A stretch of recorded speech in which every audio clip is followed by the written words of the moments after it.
Money can't buy everything, but sometimes the most valuable advice comes from those who have nothing left to lose. When billionaire Marcus Wellington stepped out of his Rolls-Royce that cold December evening, he thought he was just making another property investment. The Victoria Mansion on Elmwood Street was supposed to be his next luxury renovation project.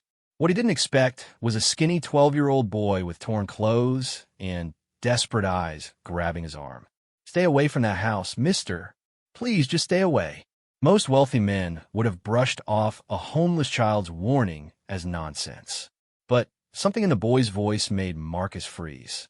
Something raw and terrified that money had never been able to silence. What the boy knew about that house would change both their lives forever. Because some secrets are worth more than all the gold in the world. And some warnings come from the most unexpected places. This is the true story of how a homeless child's desperate plea saved a millionaire's life, and how one moment of listening transformed two destinies in ways neither could have imagined. Marcus Wellington had everything a man could want, except the one thing that mattered most. At 52, he owned 17 properties across the city, had more money than he could spend in 3 lifetimes, and commanded respect wherever he went. But respect built on fear and wealth fell hollow when he returned each night to his empty penthouse. The December wind cut through his expensive coat as he stood before 1247 Elmwood Street. The Victorian mansion loomed against the gray sky like something from a Gothic novel. 3 stories of dark brick and broken dreams, with boarded windows that stared down at him like dead eyes. The real estate agent had called his steal at $2 million. Marcus called it his next project. He had made his fortune flipping houses, turning forgotten properties into luxury homes for the elite.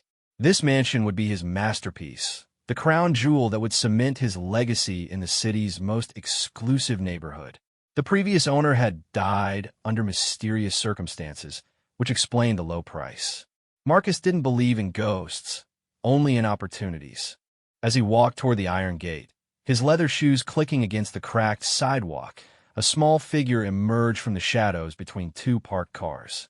The boy couldn't have been more than 12 years old, with sandy brown hair that hadn't seen a barber in months, and clothes that hung loose on his thin frame. His sneakers had holes in them, and his jacket was 3 sizes too big. "Mister, wait," the boy called out, his voice carrying a desperation that made Marcus pause. "Don't go in there. Please, just don't." Marcus turned to study the child. In his years of business, he had learned to read people quickly. This boy wasn't looking for money or trying to run a scam. The fear in his green eyes was real, raw, and completely genuine. Something about that fear made Marcus uncomfortable in a way that million-dollar deals never had. "What's your name, son?" Marcus asked, his voice softer than usual. "Danny," the boy replied, wrapping his arms around himself against the cold. "Danny Mitchell. And you can't go in that house, sir. You just can't." Marcus glanced at the mansion, then back at the boy. "Why not? It's just an old house. I'm going to fix it up, make it beautiful again." Danny's face went pale. He stepped closer, looking around as if afraid someone might be watching. Because people go in there and they don't come out the same. Sometimes they don't come out at all. The rational part of Marcus's mind dismissed the boy's words as imagination or local superstition. Children loved scary stories, especially about old houses. But something in Danny's manner suggested this wasn't a story to him. This was a warning based on experience. "Have you been inside?" Marcus asked. Danny nodded slowly. 3 times. Each time was worse than the last. The first time, I thought I was just seeing things. The second time, I knew something was wrong. The third time, he shuddered and didn't finish the sentence. Marcus found himself genuinely curious now. In his business dealings, he had encountered all types of people trying to scare him away from profitable investments. But this boy had nothing to gain from warning him off. If anything, a renovation project this size would bring jobs and activity to the neighborhood, which should benefit everyone, including a homeless child who might find work or handout from the construction crews. "What did you see?" Marcus asked, surprising himself by taking the question seriously. Danny looked up at the mansion's dark windows. Shadows that move when there's no light to cast them. Voices that whisper things you don't want to hear. And cold spots that feel like ice water in your blood, even on the hottest summer day. Marcus had heard similar descriptions from previous property sellers trying to justify low prices or explain away structural problems. Old houses had drafts, settling noises, and tricks of light that could seem supernatural to suggestible minds. But Danny wasn't trying to sell him anything or explain away problems. He was trying to protect him. "Where are your parents, Danny?" Marcus asked, deflecting from the house topic while studying the boy more carefully. "Don't have any," Danny replied matter-of-factly. "Been on my own for 2 years now. I sleep in different places, try to stay warm, find food where I can. But I always come back to this street because—" He paused, looking confused by his own words. "Because someone needs to warn people. Someone needs to tell them not to go in there." This answer struck Marcus as oddly specific. Why this street? Why this house? The city had dozens of abandoned or supposedly haunted properties. What made this one special enough for a homeless child to appoint himself as its guardian? "How long have you been warning people away?" Marcus asked. "Ever since the Hendersons disappeared," Danny replied. "They were the last family that tried to live there. Nice people. They had a little girl about my age named Sarah. We used to talk through the fence sometimes." His voice dropped to almost a whisper. "They moved in on a Tuesday. By Sunday, all 3 of them were gone. No moving truck, no goodbye, nothing. Just gone." Marcus made a mental note to research the Henderson family later. Missing persons were matters for police, not real estate investors. But the boy's sincerity was beginning to affect him in ways he didn't expect. "What makes you think the house had anything to do with their disappearance?" Marcus asked. Danny's eyes met his, and Marcus saw something there that made his chest tighten. It was the look of someone who had seen too much, experienced too much, survived too much. It was a look no 12-year-old should ever have. "Because I saw them through the windows that last night," Danny said quietly. "All 3 of them. They were standing in the living room, but they weren't moving. Just standing there like statues, staring at something I couldn't see. And their eyes." He shook his head. Their eyes were completely black. Not just the pupils, but everything. Like someone had filled them with ink. The image sent an unexpected chill down Marcus's spine. He had always prided himself on being a practical, logical man. Ghost stories and supernatural warnings were for people who couldn't handle reality. But something about the way Danny described what he had seen felt different from typical scary stories. There were specific details, genuine trauma in his voice, and no attempt to make the story more dramatic than necessary. "Danny," Marcus said carefully, "have you told anyone else about this?" "Police? Social workers?" "Police don't listen to homeless kids," Danny replied with a bitter wisdom that seemed far too old for his years. "They think we're making up stories for attention or trying to cause trouble. And social workers want to put me in the system, which is worse than being on the street." Marcus understood that perspective more than he cared to admit. He had grown up in foster care himself, bouncing between homes that saw him as a paycheck rather than a person. The system had taught him to rely only on himself, to trust only what he could build with his own hands and protect with his own power. "But you're telling me," Marcus pointed out. "Why?" Danny studied Marcus's face for a long moment. "Because you stopped to listen. Most people see a homeless kid and either ignore them or cross the street. You ask my name. You're treating me like a person, not a problem." The simple honesty of that statement hit Marcus harder than any business negotiation ever had. When was the last time someone had appreciated him simply for treating them with basic human decency? When was the last time his wealth and power hadn't been the first things people noticed about him? "Okay, Danny," Marcus said, making a decision that surprised him. "Tell me everything you know about that house. Start from the beginning, and don't leave anything out." Danny's eyes widened slightly, as if he hadn't expected to be taken seriously. Then, relief flooded his face, and Marcus realized the boy had been carrying this burden alone for far too long. "It started about 6 months ago," Danny began, settling into his story like someone who had been waiting for the right person to tell it to. I've been sleeping in the alley behind the house for a few weeks. It's quiet there, and there's a spot where the wind doesn't hit as hard. That's when I first noticed that something wasn't right. Marcus found himself leaning forward, genuinely interested despite his skepticism.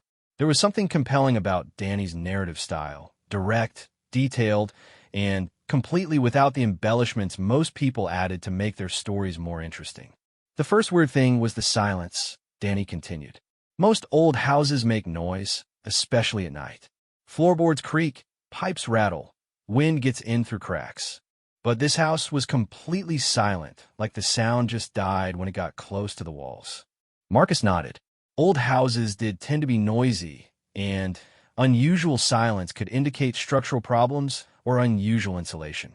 Nothing supernatural about that, but worth noting. The second thing was the temperature, Danny went on. Even on the hottest summer nights, the air around that house felt cold. Not just cool, but cold enough to see your breath sometimes. I thought maybe there was a gas leak or something underground, but it only happened near the house. Again, Marcus filed away a practical explanation. Underground pipes, unusual air currents, even geological features could create temperature anomalies. But he was beginning to see why an imaginative child might find these things frightening. The third thing was the lights, Danny said, and his voice dropped even lower. Not electric lights. There's been no power to that house for 3 years. But sometimes late at night, you could see a soft glow moving around inside. Like candlelight, but it moved too smoothly, too purposefully. Like someone was carrying it from room to room. This detail was more concerning. Squatters, drug users, or vandals might explain lights in an abandoned building. Marcus made another mental note to have the property checked for unauthorized entry before he began any renovation work. But the worst thing, Danny continued, was the feeling you got when you looked at the house too long. Like it was looking back at you. Like it knew you were there and was deciding whether or not it wanted you to come inside. Marcus was about to respond with a rational explanation when Danny suddenly grabbed his arm. "Sir," Danny whispered urgently, "look at the third-floor window, the one on the left." Marcus turned to look at the house. For just a moment, he could have sworn he saw a pale face framed in the dark window, watching them. But when he blinked and looked again, there was nothing there but empty blackness. "Did you see it?" Danny asked, his grip tightening on Marcus's arm. Marcus wanted to say no, wanted to dismiss it as a trick of light or imagination. But honesty compelled him to admit, "I thought I saw something. Probably just shadows." "That's what I told myself the first dozen times," Danny replied. "But shadows don't have eyes, and they don't smile." Marcus Wellington prided himself on being a man of facts, not feelings. But as he drove away from Elmwood Street that evening, Danny's words echoed in his mind like a warning bell that wouldn't stop ringing. The rational part of him insisted that a homeless child's ghost stories shouldn't influence a $2 million business decision. The other part, the part that had survived foster care and built an empire from nothing, whispered that survival sometimes meant listening to warnings that couldn't be explained. Back in his penthouse office, Marcus spread the property documents across his mahogany desk. The house at 1247 Elmwood Street had a history that read like a catalog of human misery. Built in 1892 by railroad baron Edmund Blackwood, it had been the scene of 3 family tragedies within its first decade. Blackwood's wife had died in a fall down the main staircase. His eldest son had disappeared one winter night, never to be found. His youngest daughter had been discovered in the basement, apparently having died of fright, though no cause for her terror was ever determined. The house had changed hands 17 times since then. Each ownership had ended badly. Bankruptcies, divorces, mysterious illnesses, unexplained accidents, and at least 4 more disappearances. The most recent owners before the Hendersons had been the Morrison family, who had lasted only 6 weeks before abandoning the property with all their belongings still inside. Marcus reached for his phone and dialed Detective Ray Coleman, an old friend from his early days in real estate. Ray had helped him investigate problem properties before, usually to uncover drug operations or squatter situations that could complicate renovations. "Marcus Wellington," Ray answered with a chuckle. "What kind of trouble are you buying yourself into now?" "Maybe none," Maybe more than I bargained for, Marcus replied. I need you to look into a missing persons case. The Henderson family. They disappeared about 6 months ago from 1247 Elmwood Street. The line went quiet for a moment. When Ray spoke again, his voice had lost its casual tone.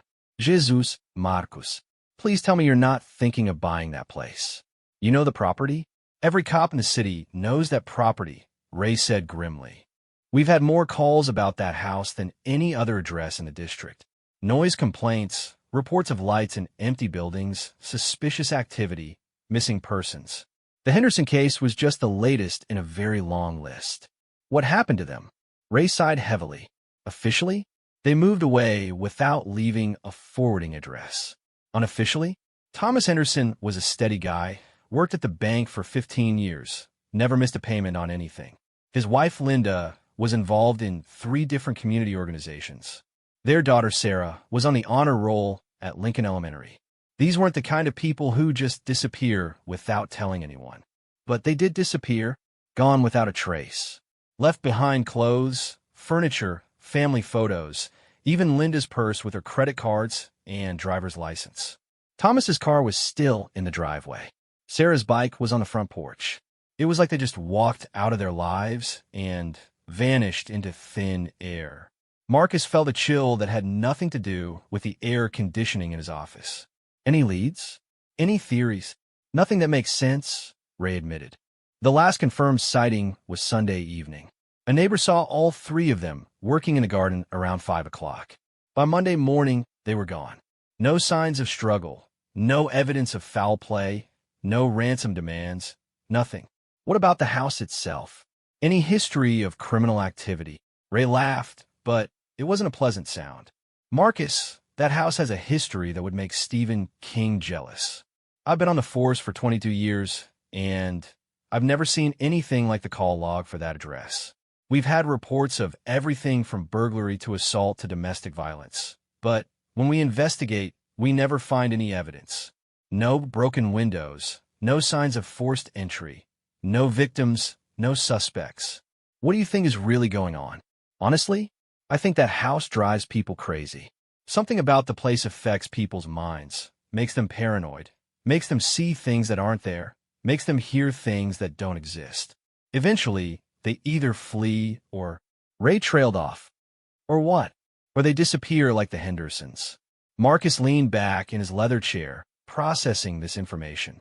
Ray Coleman was the most skeptical, practical person he knew. If Ray was taking these reports seriously, there had to be something more substantial than typical urban legends or community gossip. Ray, I need a favor. I want to go through that house myself, but I want you there with me.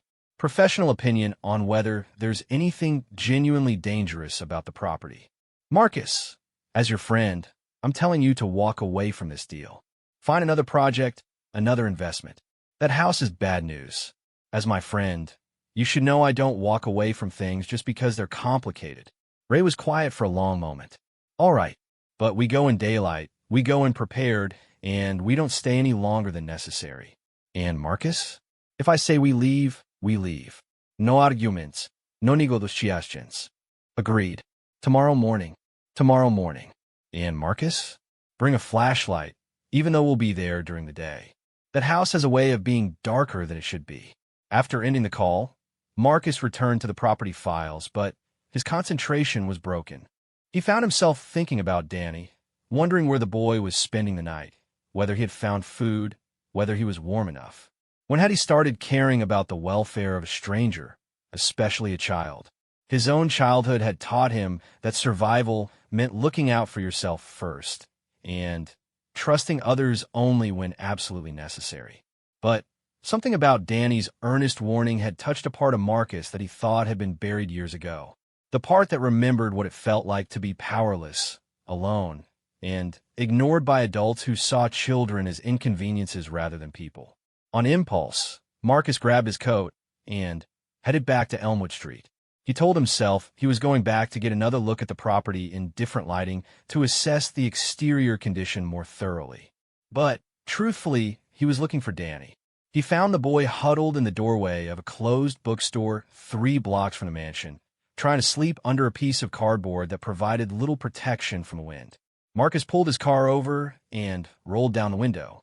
Danny, the boy startled awake, instantly alert in the way that spoke of too many dangerous nights on the street. When he recognized Marcus, surprise and wariness crossed his face in equal measure. "It's late, mister. You shouldn't be here. Neither should you. When's the last time you had a decent meal?" Danny's stomach answered before he could, growling loudly enough for Marcus to hear from inside the car. The boy's face reddened with embarrassment. "There's an all-night diner 2 blocks from here," Marcus said. "Come on, I'll buy you dinner." "Why?" Danny asked, the question carrying a weight of suspicion earned through hard experience. "Because I'm hungry too, and I hate eating alone." Danny studied Marcus's face for a long moment, then slowly stood up, leaving the cardboard behind. "Okay, but just dinner. I don't owe you anything, and you don't owe me anything. Just dinner," Marcus agreed. The Sunrise Diner was exactly the kind of place Marcus normally avoided. Cracked vinyl booths, fluorescent lighting, and coffee that could probably strip paint. But it was warm, clean, and the waitress treated Danny with the same courtesy she showed every customer. Marcus found himself oddly comfortable in the unpretentious atmosphere.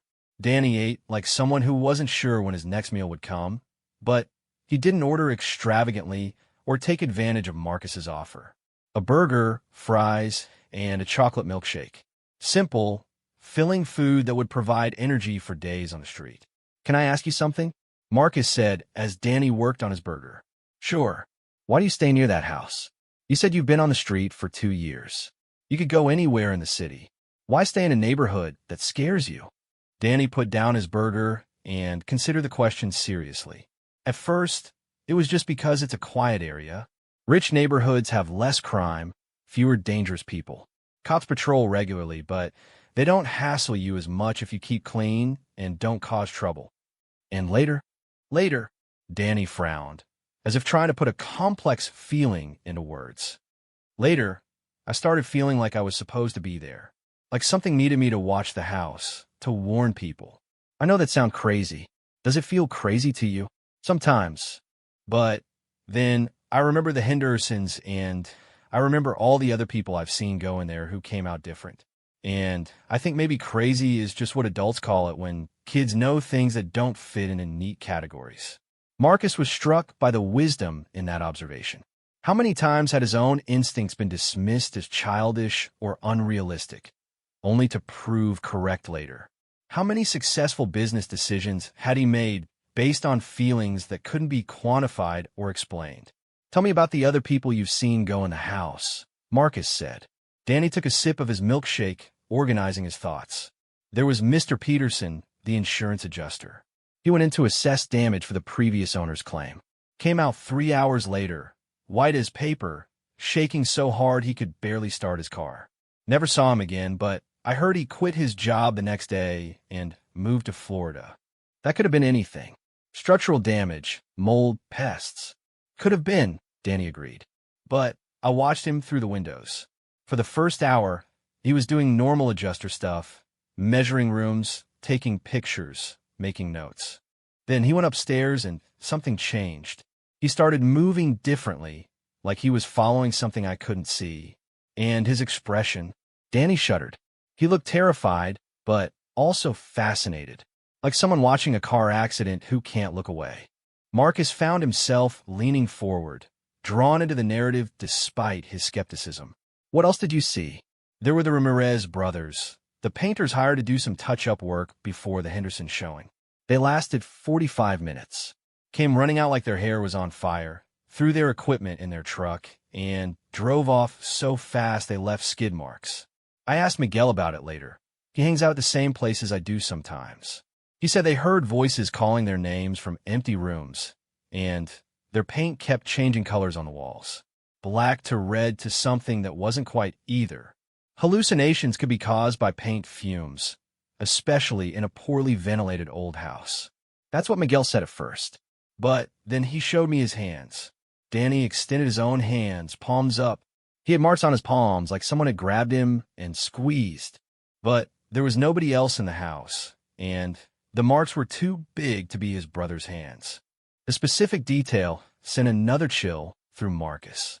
Hallucinations were one thing, but physical evidence was harder to dismiss. Did you see the marks yourself? Yeah, they looked like burn marks, but in the shape of fingers. And they were cold to the touch, even though Miguel said they felt like they were on fire. Marcus took a sip of his coffee, buying time to process what he was hearing.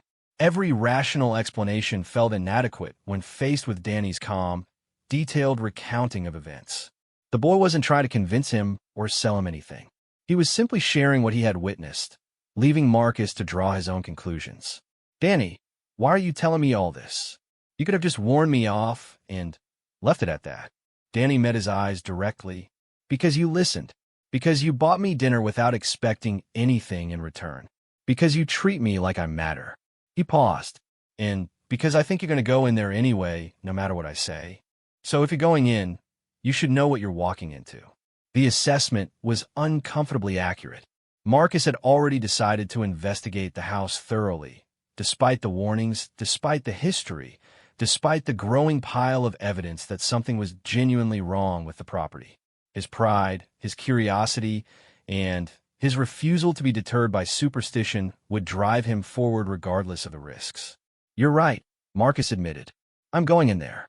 Tomorrow morning, with a police detective and full daylight. Professional investigation, nothing reckless. Don't go alone, Danny said urgently. Whatever you do, don't go alone. And don't stay after dark. The house is different at night. Different how? More awake, Danny replied, and the simple phrase carried more weight than a lengthy explanation could have provided. They finished their meal in comfortable silence, each lost in their own thoughts. As they prepared to leave, Marcus made an impulsive decision that would have shocked his business associates. Danny, I have a guest room in my penthouse. It's warm, safe, and has its own bathroom. You're welcome to stay there tonight. The offer clearly surprised Danny as much as it surprised Marcus. Why would you do that? Because it's cold out there, and you've been helpful to me. Consider it payment for consultation services. Danny smiled for the first time since Marcus had met him. Consultation service. I like that. Makes it sound professional instead of like charity. It is professional. You're the only expert I've met on that house, and I'm paying for your expertise. As they walked back to Marcus's car, Danny asked, if you find out I'm right about the house, if there really is something wrong with it, what will you do? Marcus considered the question seriously. I honestly don't know. Walk away, I suppose. Find another investment. And if you find out I'm wrong, if it's all just imagination and superstition, then I'll renovate it into the most beautiful home in the city, and you'll have a permanent place to stay if you want it. Danny stopped walking and stared at him. You mean that? I mean it. Whatever happens tomorrow, Danny, your days of sleeping in doorways are over if you don't want them to continue. You've got more sense and integrity than most adults I know. That's worth something in this world. As they drove back to Marcus's penthouse, both of them were quiet, lost in thoughts about the next day and what it might bring. Neither of them slept particularly well that night, though for very different reasons. Marcus lay awake wondering if he was making the biggest mistake of his business career. Danny lay awake in the most comfortable bed he'd had in 2 years, wondering if he was about to lose the first adult who had ever treated him like he mattered. Morning would bring answers, but whether those answers would be what either of them expected remained to be seen. The morning sun cast long shadows across Elmwood Street as Marcus Wellington and Detective Ray Coleman stood before the iron gates of 1247. Both men carried heavy-duty flashlights, digital cameras, and the kind of professional skepticism that came from years of dealing with urban legends and exaggerated claims. Danny had wanted to come with them, but Marcus insisted the boys stay at the penthouse, safe and warm while the adults handled what was probably nothing more than an old house with a reputation. Ray carried additional equipment in his investigation kit: electromagnetic field detectors, temperature gauges, and air quality monitors. Not because he believed in ghosts, but because unexplained phenomena often had measurable environmental causes that could be dangerous to human health. Last chance to back out, Ray said as he worked the lock on the front door. The key had been provided by the estate lawyers, though they had seemed oddly reluctant to hand it over. I've been in worse places, Marcus replied, though he couldn't actually think of any at the moment. Yeah, but those places didn't have a body count. The lock clicked open, and Ray pushed the heavy wooden door inward. It moved silently on well-oiled hinges, which was the first thing that struck both men as odd. A house that had been abandoned for 6 months should have had squeaky, stiff doors. Someone had been maintaining this place, but who? The interior smell hit them immediately. Not the musty, stale air typical of abandoned buildings, but something else entirely. Fresh, clean, almost like spring rain, with an underlying sweetness that reminded Marcus of flowers at a funeral. The scent was so pleasant it was unsettling, like a smile that lasted too long. "That's not normal," Ray muttered, checking his air quality monitor. "Atmospheric readings are normal, but that smell shouldn't exist in a closed building." They stood in the foyer, letting their eyes adjust to the dim interior light. The house was fully furnished, exactly as the Henderson family had left it. Family photos still hung on the walls. Magazines lay open on coffee tables, and children's toys were scattered across the living room floor, as if Sarah Henderson had been playing with them moments before. Marcus pulled out his flashlight and swept it across the front hallway. The beam revealed elegant hardwood floors, ornate wallpaper that showed no signs of age or wear, and architectural details that would cost a fortune to restore in any normal renovation. From a purely business perspective, the house was a goldmine. From every other perspective, it felt like walking into a museum exhibit titled "The Day Everything Stopped." "Power's been off for months," Ray said, flipping a light switch with no result. "But look at this place. No dust, no cobwebs, no signs of pest infestation. It's like someone's been cleaning it regularly." They moved into the living room, their footsteps muffled by expensive Persian rugs that looked freshly vacuumed. Marcus photographed everything, maintaining his professional routine even as a growing unease settled in his chest. The room was beautiful, perfectly appointed, and completely wrong in ways he couldn't articulate. "Ray, look at this," Marcus called from beside the fireplace. "The ashes in the grate are fresh. Someone had a fire here recently."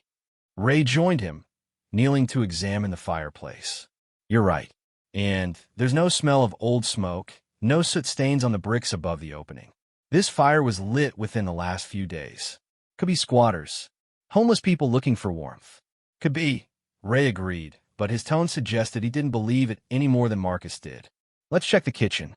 The kitchen was a masterpiece of early 1900s design, with modern appliances that had been added over the decades. The refrigerator was empty, but spotlessly clean. The stove was immaculate.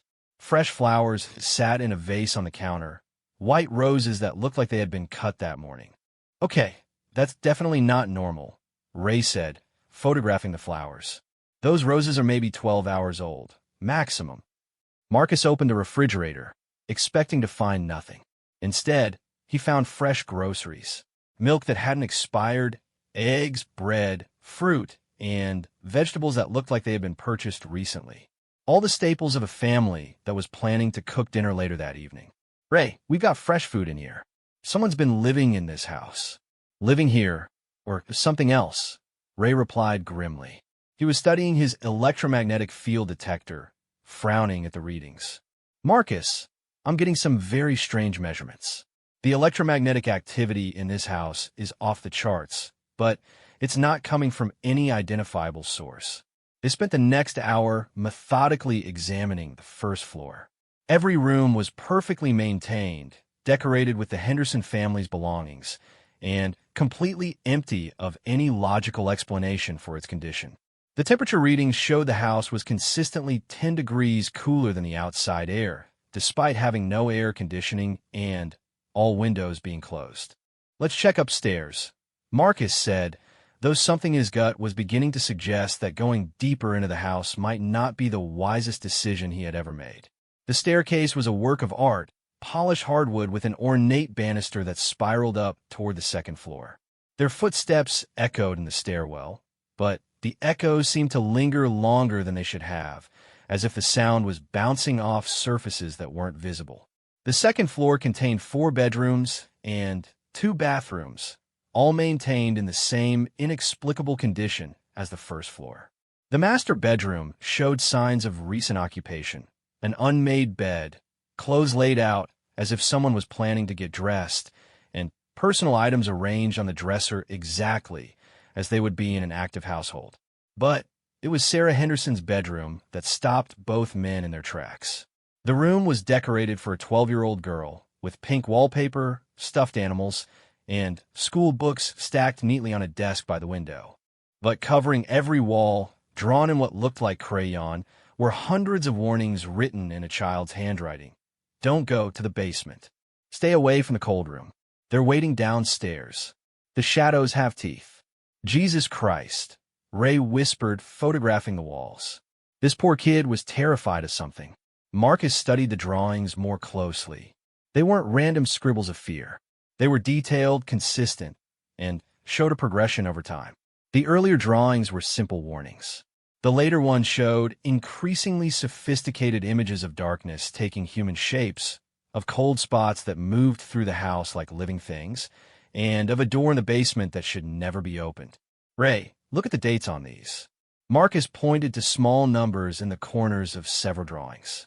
These were made over a period of weeks.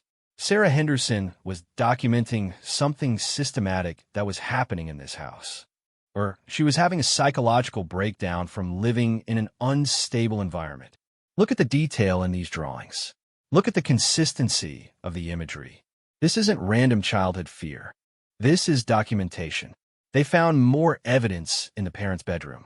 Linda Henderson's diary, left open on the nightstand, contained entries that told a story of growing unease and unexplained events. The entries began normally, expressing excitement about their new home and plans for renovation. But they quickly turned darker. October 15th, strange noises in the walls last night. Thomas thinks it's just old pipes, but it sounded like whispering. October 18th, Sarah says she saw someone in her room, but when we checked, no one was there. The window was locked from the inside. October 22nd, found the basement door open this morning. I know I locked it yesterday. Thomas says I must have forgotten, but I remember checking it twice. The entries continued for 3 weeks, documenting increasingly disturbing events. Cold spots that moved through the house. Voices calling their names when they were alone. The sensation of being watched by invisible eyes. And always the basement door that would not stay locked. Marcus, Ray said quietly, we need to see that basement. They found the basement door at the back of the kitchen, secured with 3 separate locks and a heavy wooden bar that had been added recently. Someone, presumably Thomas Henderson, had made significant efforts to keep that door sealed. All these locks, and the family still disappeared, Marcus observed. Maybe they weren't trying to keep something out, Ray replied grimly. Maybe they were trying to keep something in. The locks had been forced, not broken from the outside, but pushed open from within as if tremendous pressure had been applied from the basement side of the door. The wooden bar had been snapped in half, and the metal locks had been bent out of shape. That would take incredible strength, Ray said, examining the damaged locks. Or incredible pressure, like something was desperate to get out. They stood at the top of the basement stairs, looking down into absolute darkness. Their flashlight beams seemed to be absorbed by the blackness below, providing illumination for only a few feet before being swallowed entirely. Temperature just dropped 15 degrees, Ray reported, checking his instruments. And the electromagnetic readings are going crazy. Marcus felt it too. The air had become thick and cold, like walking into a meat locker. His breath began to fog, even though moments before the house had been comfortably cool. Maybe we should call for backup, Ray suggested. Backup for what? An investigation into why a basement is cold.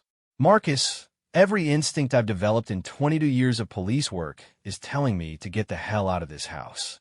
That's not superstition talking. That's experience. But Marcus was already starting down the stairs, driven by the same stubborn curiosity that had built his fortune and the same refusal to be deterred that had carried him through every challenge in his life.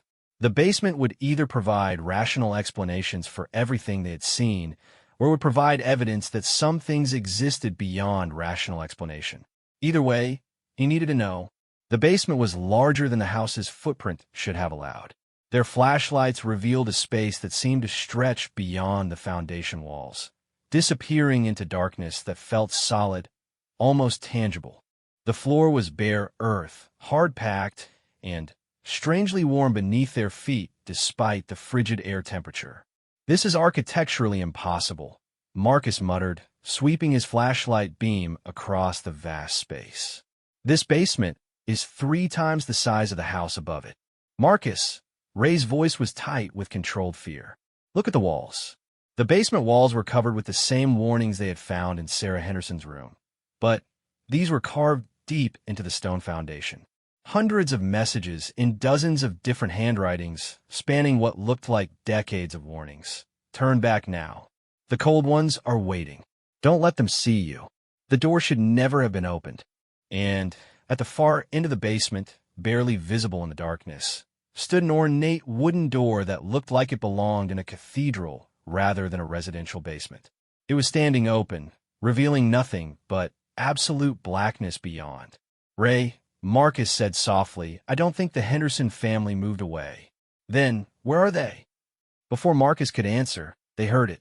Soft footsteps on the basement stairs behind them, accompanied by voices they recognized.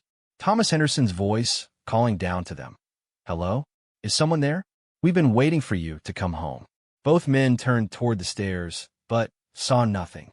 The footsteps continued descending, clearly audible, but casting no shadows in their flashlight beams. "We should go," Ray whispered. "We should," Marcus agreed. But neither man moved, because now they could see 3 figures standing at the bottom of the stairs, translucent but clearly recognizable from the family photos upstairs. Thomas, Linda, and Sarah Henderson, exactly as they had looked in life, but wrong in ways that made Marcus's skin crawl. Their eyes were completely black, just as Danny had described, and they were smiling with expressions of infinite patience and terrible hunger. "You came," Linda Henderson said, her voice echoing strangely in the impossible space. "We've been keeping the house ready for you. Everything is prepared. You don't need to be afraid," Thomas added. "It only hurts for a moment. Then you'll understand everything." Sarah said nothing, but held out her hand toward Marcus in invitation. Her smile was the worst thing he had ever seen, because it was genuinely happy, genuinely welcoming, and genuinely wrong in every possible way. "Run," Ray whispered. This time they both moved. Marcus and Ray ran through the basement like men pursued by their worst nightmares, because that's exactly what they were. Behind them, the Henderson family followed at a leisurely pace, their footsteps echoing with the patience of people who knew their prey had nowhere to go. The basement stairs seemed impossibly long, stretching upward through darkness that clung to them like water, making every step feel like running through quicksand. They burst through the basement door into the kitchen, slamming it behind them and frantically trying to secure the broken locks. But locks that had been forced open from the inside offered little protection against whatever was coming up those stairs. The front door, Ray gasped, his professional composure completely shattered. "We get out. We seal this place. We call in a specialist team." "What kind of specialist handles this?" Marcus demanded, but he was already moving toward the foyer. They made it halfway across the living room before the temperature plummeted again. Their breath began fogging in great white clouds, and frost started forming on the windows despite the warm October afternoon outside. The house itself seemed to be fighting their escape, growing darker and colder with each step they took toward freedom. The front door, which had opened easily an hour before, now refused to budge. The handle turned, the locks disengaged, but the door remained sealed as if held shut by invisible hands. Ray threw his full weight against it while Marcus tried the windows, only to discover that they too had become immovable. "We're trapped," Marcus said, the words carrying a finality that made both men's blood run cold. "No one gets trapped by a house," Ray replied, but his voice lacked conviction. "There has to be a logical explanation. Gas leaks causing hallucinations, structural damage affecting the doors, electrical problems creating electromagnetic fields that mess with our perception.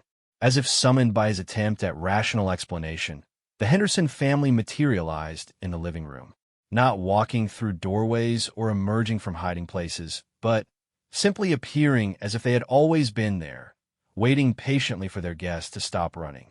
"There's no need for fear," Thomas Henderson said, his black eyes reflecting the beam of Marcus's flashlight like mirrors. "We understand how frightening this must be for you. We were frightened too, at first." "What happened to you?" Marcus asked, surprised by his own courage in addressing them directly. "What are you?" Linda Henderson tilted her head with the curious gesture of someone trying to remember something from long ago. "We were like you once, living above, in the light, thinking we understood how the world worked. But there are older truths down here, deeper truths that the modern world has forgotten." "The door in the basement," Sarah added, her child's voice carrying impossible wisdom. "It's been waiting for so long. Since the house was built, since before the house was built. And we're the ones chosen to help it find the people it needs." Ray had been quietly working on his radio while the family spoke, trying to call for backup, for evacuation, for anything that might help them escape. But the radio produced only static, and his cell phone showed no signal despite being in the middle of a major city. "Communication doesn't work here anymore," Thomas explained kindly. "Not the kind you're thinking of. But there are other ways to communicate, deeper ways. The cold ones taught us before we joined them." "The cold ones?" Marcus repeated. "The first residents of this place," Linda replied. "They were here before humans walked the earth, before the sun warmed the ground above. When Edmund Blackwood built this house, he didn't realize he was building it over one of their ancient doorways. He thought he was just taking advantage of a natural cool spot that would be comfortable in summer." Sarah laughed, a sound like breaking glass. "He learned the truth soon enough. Just like his family learned, just like we learned, just like you're going to learn." Marcus found himself thinking of Danny, safe in his penthouse, probably watching television or taking a hot shower or doing any of the 100 things that people took for granted when they lived in the normal world. The boy had tried to save him from this, had offered warnings that Marcus had acknowledged but not truly believed. "The homeless boy," Marcus said suddenly. "Danny, how long has he been watching this house?" The Henderson family exchanged glances that spoke of shared knowledge and hidden communication. "Danny's special," Thomas said. "Some people are naturally sensitive to the old places, the thin places where different worlds touch each other. He's been drawn here for the same reason you were drawn here, but he's strong enough to resist the call. So far, we've been hoping he would come inside," Linda added. "Children adapt so much better than adults. Less resistance to new ways of seeing, fewer preconceptions about what's possible and what isn't. You stay away from him," Marcus said with a fierceness that surprised everyone in the room, including himself. When had a homeless child's safety become more important to him than his own survival? Sarah Henderson clapped her hands together delightedly. "You care about him. That's wonderful. Caring makes everything so much easier. It gives us something to work with, something to build on." "What do you want?" Ray demanded, his police training finally overriding his terror enough for him to ask the essential question. "We want to show you the truth," Thomas replied. "We want to take you down to meet the cold ones, to see what we've learned, to understand why this house has drawn you here. And then we want you to help us find others who need to learn the same truth. And if we refuse..." "Refusal isn't really possible," Linda explained gently. "Not for people who've come this far, seen this much, learned what you've learned. The knowledge changes you, whether you want it to or not. The only choice is whether you embrace the change or fight it." Marcus looked around the living room, taking in details he hadn't noticed before. Family photographs on the mantelpiece showed the Henderson family, but as he watched, the faces in the photos began to change. The early pictures showed a normal, happy family. The later ones showed the progressive transformation, the gradual darkening of their eyes, the subtle alteration of their expressions from human warmth to something else entirely. "How long did it take?" Marcus asked, gesturing toward the photos.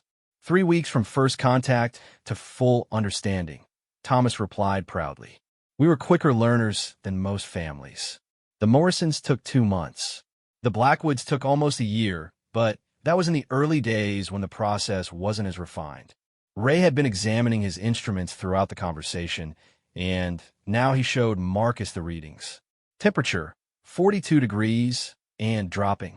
Electromagnetic activity, levels that should have been impossible to generate without massive industrial equipment. Air quality, normal oxygen and carbon dioxide, but traces of gases that didn't appear in any scientific database. This is real, Ray said quietly. Whatever's happening here, it's not hallucinations or shared delusion. The physical evidence is undeniable. Of course it's real, Sarah said happily. Reality is so much bigger than people think. There are layers and levels and depths that science hasn't even begun to discover. The cold ones have been exploring those depths for millions of years. What exactly are the cold ones? Marcus asked. Think of them as anthropologists, Linda replied. Researchers studying human behavior and human potential. They've been watching your species develop for thousands of years, occasionally selecting individuals who show particular promise for deeper study. Deeper study of what?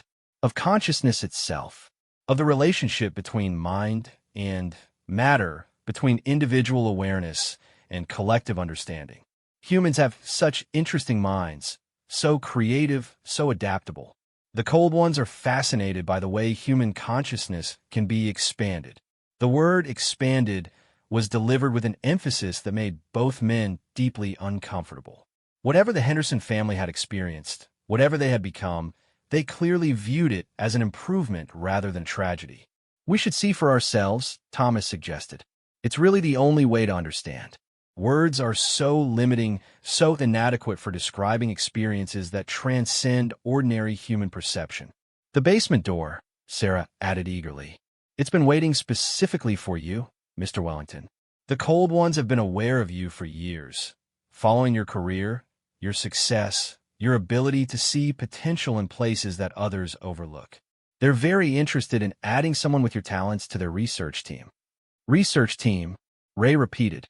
Every family that joins them brings unique skills and perspectives, Linda explained. Edmund Blackwood was a visionary architect and businessman. The Morrisons were both university professors, experts in psychology and human behavior. We brought financial management skills and practical experience raising children in the modern world. And what would we bring? Marcus asked, though he wasn't sure he wanted to hear the answer. You bring decades of experience reading people, understanding what motivates them, predicting how they'll behave in complex situations, Thomas replied. And Detective Coleman brings law enforcement training, knowledge of investigation techniques, and access to official resources that could be very useful for expanding the research project. The implication was clear. They weren't just expected to join the Cold One's research. They were expected to help recruit others, to use their professional skills to identify and attract new subjects for whatever experiments were being conducted in the basement of 1247 Elmwood Street. You're talking about kidnapping, Ray said flatly. We're talking about recruitment, Linda corrected gently. About offering people opportunities to transcend their limited human existence and become part of something infinitely more meaningful. Like you offered the opportunity to your family? We were given the choice, Thomas said, though something in his expression suggested the nature of that choice might have been more complicated than he was willing to admit. Just as you're being given the choice. And Danny? Marcus asked. What choice will you give him? Sarah's smile widened, showing teeth that were slightly too sharp, slightly too white. Danny won't need much convincing. He's been fighting the call for 2 years, but resistance takes enormous energy. He's tired, Mr. Wellington.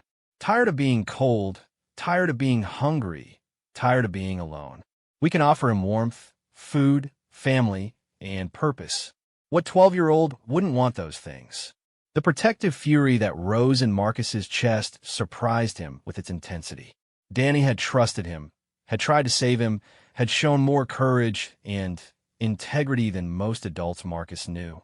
The idea of that brave, damaged child being lured into whatever hell existed beyond the basement door filled Marcus with a rage that burned hotter than his fear.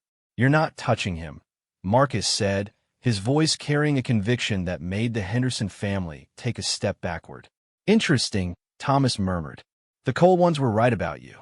You do form unusually strong emotional connections for someone in your profession. That's exactly the kind of psychological complexity they're hoping to study." "They can study it from a distance," Marcus replied. "Ray, is there any way out of here that doesn't involve going through them?" Ray had been studying the windows more carefully while Marcus talked to the family. "Maybe. These windows are original to the house, which means they predate modern security measures. If I can break the lock mechanism on one of the larger ones, we might be able to force it open." "You can try," Linda said pleasantly. "But the house itself doesn't want you to leave. It's become quite attached to you both." As if to demonstrate her point, the lights in the living room began to flicker on and off, despite having no electrical power. The temperature dropped another 10 degrees, and frost began forming on every surface in the room.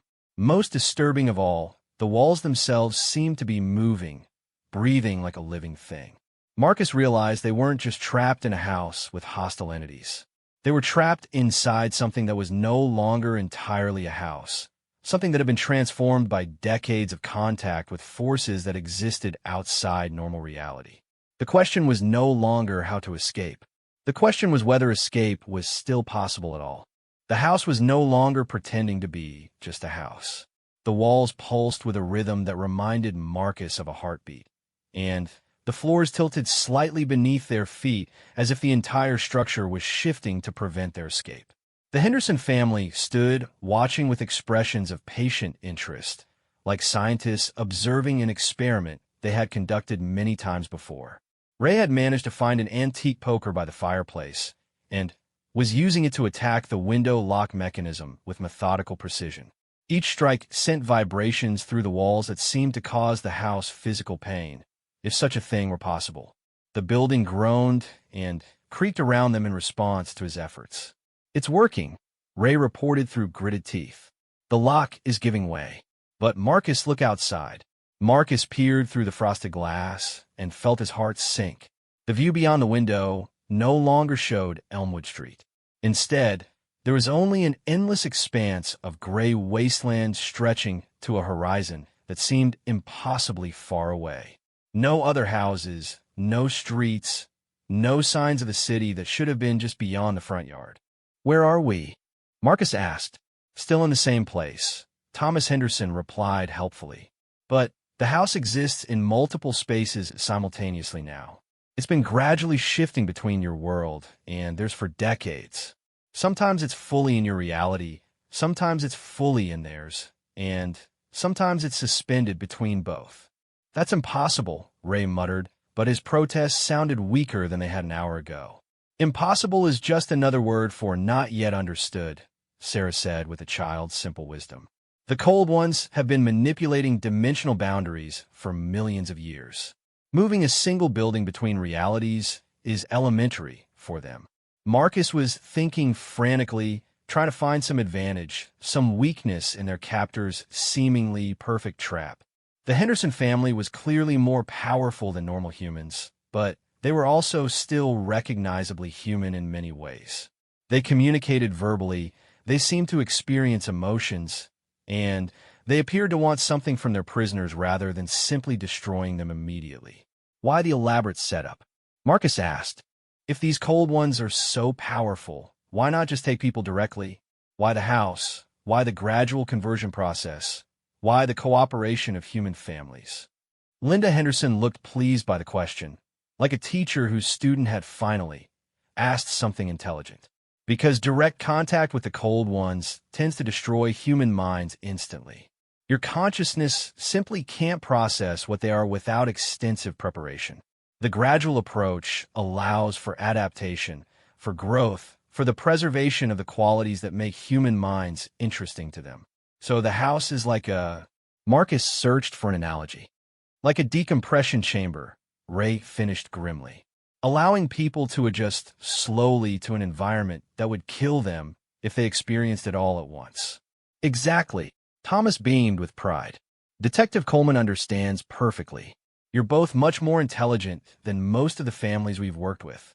The cold ones are going to be delighted. Ray's poker work had finally succeeded in breaking the window lock, but when he tried to raise the sash, it moved only a few inches before stopping as if held by invisible hands. The gap was too small for either man to squeeze through, and the glass itself seemed to be getting thicker, more resistant to further damage. "The house doesn't want to let you go," Sarah observed. "It's grown quite fond of you both. Especially you, Mr. Wellington. Your emotional responses are very interesting to it." "Houses don't have emotions," Marcus said, but even as he spoke, he could feel the building's attention focused on him like a weight pressing against his consciousness. "This one does now," Linda replied. "Decades of contact with the cold ones have given it a kind of awareness, a primitive consciousness that feeds on the experiences of the people who live here. It's been lonely since we completed our transition and no longer provide the kind of emotional energy it craves." Marcus had a sudden, desperate idea. "What if we made a deal?" The Henderson family looked genuinely surprised. "What kind of deal?" Thomas asked cautiously. "You want Danny because he's young, adaptable, and sensitive to your kind of phenomena. I want you to leave him alone. What if I offer to take his place? Full cooperation, no resistance, immediate acceptance of whatever transformation you have planned." "Marcus, no," Ray said urgently. In exchange, Marcus continued, ignoring his friend's protest, "you let Detective Coleman go free. He returns to the city, reports that we found nothing unusual about this property, and never speaks of what happened here." Sarah clapped her hands together excitedly. "Oh, that's very noble. The cold ones do appreciate noble gestures. But there's a problem with your offer. Which is, you're assuming we can't have all three of you," Thomas said gently. "Mr. Wellington, Detective Coleman, and young Danny. Why would we accept one when we can easily obtain all three?" "Because you can't get Danny," Marcus replied with more confidence than he felt. "He's been resisting your influence for 2 years. He knows what you are, he knows how to avoid you, and he's smart enough to disappear completely if he realizes you're actively hunting him."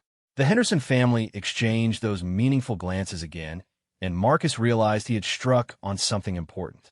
"Danny is more difficult than most," Linda admitted. "His exposure to trauma has made him naturally suspicious of anything that seems too good to be true. And his time on the streets has taught him survival skills that make him hard to track. But not impossible to find," Sarah added quickly, "especially if he thinks someone he cares about is in danger. He would come to help you, Mr. Wellington. We've seen how attached he's become to you." The truth of that statement hit Marcus like a physical blow. Of course, they would use his connection to Danny as leverage. Of course, the boy's loyalty and courage would become weapons against him. "There has to be another way," Marcus said desperately. Ray had been quiet during this exchange, but now he spoke up with the kind of calm authority that made him effective at crisis negotiations. "What exactly do the cold ones want from us? What's their ultimate goal?" "Understanding," Thomas replied immediately. "They're trying to comprehend human consciousness, human creativity, human emotional complexity. They've been studying individual minds for centuries, but they're particularly interested in the bonds between humans, the way consciousness can be shared and amplified through relationship. Which is why they prefer families," Linda added. "The interactions between parents and children, between spouses, between siblings provide much richer data than individual subjects. And they've learned that forced cooperation produces inferior results," Sarah continued. "Willing participants provide much more authentic emotional responses, more genuine creativity, more useful insights." Marcus saw an opportunity in this explanation. So they need willing cooperation to get the results they want. "Ideally, yes," Thomas agreed. "Then, here's my counteroffer. Release Detective Coleman immediately, guarantee Danny's permanent safety, and I'll not only cooperate willingly, I'll help you improve your recruitment process. You want someone who understands human psychology, who knows how to read people and predict their behavior? Use my skills to identify better candidates, people who would be genuinely interested in what you're offering rather than victims who have to be trapped and coerced." The Henderson family went completely silent, and For the first time since the conversation began, they seemed to be genuinely considering his proposal rather than simply playing with their prey. That's actually quite clever, Linda said slowly. The cold ones have been frustrated by the high failure rate of their current recruitment methods. Most humans either die from the shock of contact or go insane before the adaptation process can be completed. A more sophisticated selection process could improve those outcomes significantly, Thomas agreed. And someone with Mr. Wellington's business background would understand efficiency, cost-benefit analysis, quality control. But what about Danny? Sarah asked with obvious disappointment. We were so looking forward to working with him. Leave Danny alone, and I guarantee you'll find 10 better candidates within 6 months, Marcus promised. Young people who are already interested in the supernatural, already seeking experiences beyond normal human existence, already prepared for the kind of transformation you're offering. Ray was staring at Marcus with horror and admiration in equal measure. You're really going to do this? I'm really going to do this, Marcus confirmed. But only if they agree to all my terms. Complete freedom for you, permanent safety for Danny, and a genuine partnership rather than captivity for me. The Henderson family had another silent consultation, this one lasting several minutes. Finally, Thomas spoke. The Cole ones find your proposal intriguing. They're willing to accept a trial partnership. 6 months of cooperation from you, during which Detective Coleman remains free and Danny remains protected. If the results are satisfactory, the arrangement becomes permanent. If not, he shrugged. If not, you take me anyway and go after Ray and Danny as originally planned, Marcus finished. Exactly. Ray grabbed Marcus's arm. There has to be another option. We can't trust them to keep their word about anything. Actually, you can, Linda said, sounding almost offended. The cold ones take agreements very seriously. They have to. Their entire civilization is based on complex negotiations and treaties with other dimensional entities. Breaking faith would have consequences that extend far beyond this single transaction. Marcus looked around the living room one last time, taking in the impossible warmth of the furniture, the family photographs that showed transformation from human to something else, the walls that breathed, and the floors that shifted beneath their feet. This was his choice. Sacrifice himself for the chance to save 2 people who had shown him what it meant to be human in ways his wealth and power never had. I accept, he said. The moment the words left his mouth, the house began to change again. The temperature rose to a comfortable level. The walls stopped their rhythmic pulsing, and the windows cleared to show normal daylight streaming across Elmwood Street. The front door swung open easily when Ray tested it, revealing the real world waiting just beyond the threshold. Detective Coleman is free to leave, Thomas announced formally, and our agreement regarding Danny Mitchell is now in effect. Ray hesitated at the doorway. Marcus, I can't just walk away and leave you here. Yes, you can, and you will, because Danny is still out there, and someone needs to make sure he stays safe until he's old enough to protect himself. That someone is you. How will I explain what happened here? What am I supposed to tell the department? Tell them we found nothing unusual about the property, that the reports of supernatural activity were unfounded, and that I decided to purchase the house anyway for renovation purposes. Tell them I'm staying here temporarily to oversee the initial work.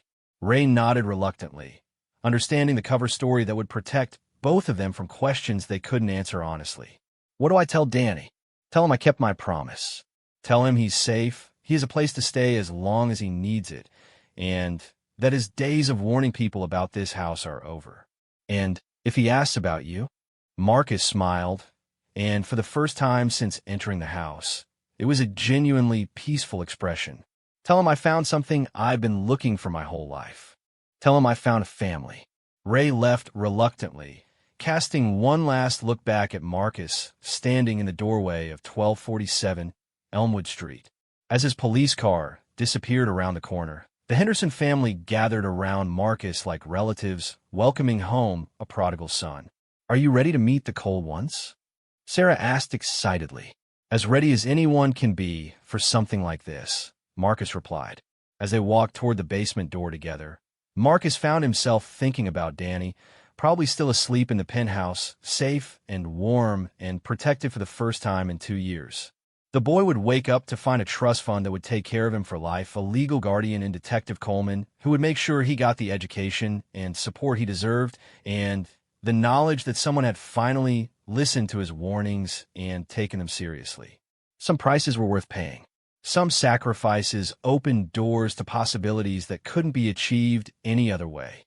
And some warnings, when finally heeded, saved more than just the person who chose to listen. The basement door stood open, revealing depths that no longer seemed threatening, but simply different. Marcus Wellington, who had spent his entire life building walls between himself and other people, walked through that doorway toward a form of connection he had never imagined possible. Behind him, the house settled into comfortable silence, no longer hungry, no longer waiting. On Elmwood Street, for the first time in over a century, there was peace.